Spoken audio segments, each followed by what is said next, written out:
Growing up in an Asian American household in the early 2000s, there was only a couple constants in my life. There was Jesus Christ and Pokemon. And little 6-year-old Nick did not know how to differentiate the two. Basically, at this point in my life, God and Pokemon were synonymous with each other. I used to watch Pokemon religiously. I would binge every episode I could find, and I don't even remember when I started watching it weekly, but at some point I just was watching it every week, new episodes coming out, and I had the privilege of watching the original series as it was airing. I don't remember what episode I started on, but I do remember I caught up and was watching weekly after the Butterfree episode and after the Pikachu Leaves episode. Those are pretty much the most emotionally jarring episodes, so that's why I remember it so vividly in my 6-year-old brain.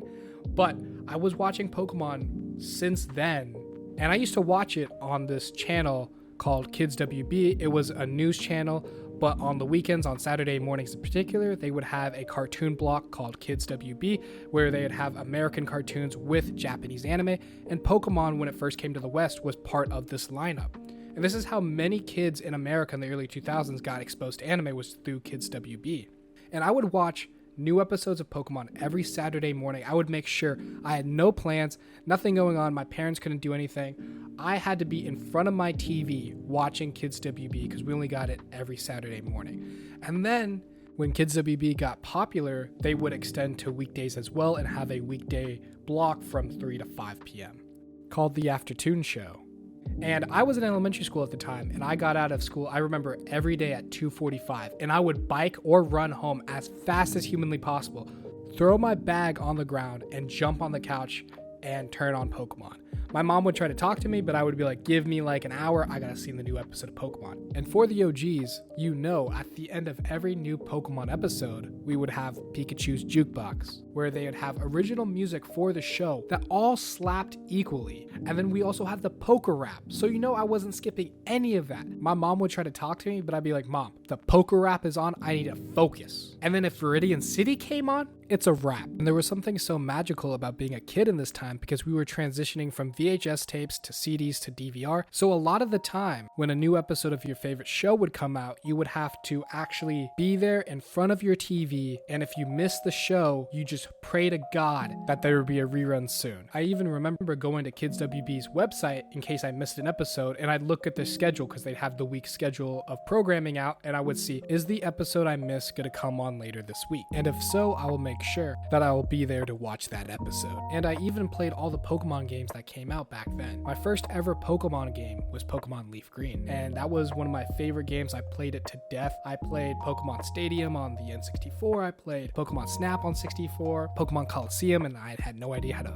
progress in that game, so I never got far in that game. But Pokemon created so many core memories for me. And you know, when you're a kid and you discover imagination for the first time, I would not be able to imagine without Pokemon. My first ever daydream/imagination involved Pokemon. When I used to watch the anime and I saw Ash go on these amazing adventures, I would think to myself, wow, I wish I could be in the Pokemon world, going around with my friends and battling for gym badges, camping, and doing all this fun stuff. And that's when I first started imagining, and I'd daydream all the time about Pokemon and what would I do if I was in Ash's world. And that's my first real memory of actually using my own imagination. It was just in association with Pokemon. And you might be asking, why is a 20-something-year-old guy telling us all his memories about Pokemon? Well, glad you asked. Pokemon, the official anime, just ended Ash's journey. The anime I grew up watching is finally over after 26 years, and it's a very surreal feeling. I've been watching Pokemon for so long. I used to watch it when it was on the weekends, when it was on weekdays, when it was on Kids WB, then when it came to Cartoon Network. I was even there for the premiere of Pokemon the Mastermind of Mirage Pokemon, which is the first movie that introduced the all-new English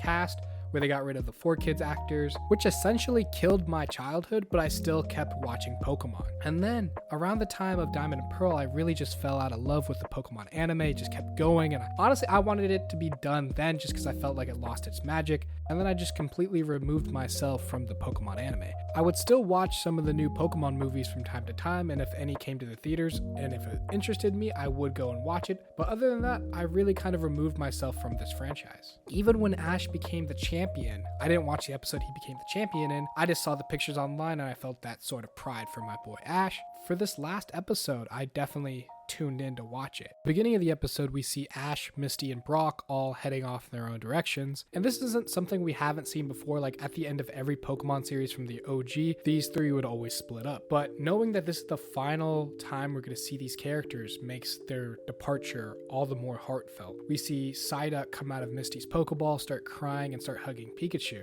and Misty heads back to Cerulean City. We see Krogunk hit Brock when he's trying to be horny after Misty's sisters, and then they all just say their goodbyes and go. And to be honest, I kind of wanted them to have a crying, heartfelt goodbye, but that's not the tone they wanted for this episode. They wanted it to be light and hearty and we'll see each other again. But knowing that this is the last episode of Pokemon, I think the writers could have made it more of a heartfelt goodbye where everyone's crying and saying goodbye for the last time, just because we're not going to be with Ash anymore. So I felt like that was kind of a missed opportunity, but the rest of the episode played out in a way I didn't really expect. Growing up is such an arduous task, going from a kid with unlimited possibilities and dreams to an adult with a very finite potential and goals you can achieve. As you get older, the things you can do just get less and less. You have to hone in on what you can do. Being a kid is fantastic because you're allowed to dream, but as you get older, those dreams and possibilities slowly go away. And seeing Ash struggle with this humanizes Ash in a way that we haven't seen before. Ash comes home to Pallet Town, sees his mom, sees Professor Oak, and just takes some time to recuperate and see his Pokemon and relax. But after this period of relaxation, the doubts and anxiety start to creep into his mind.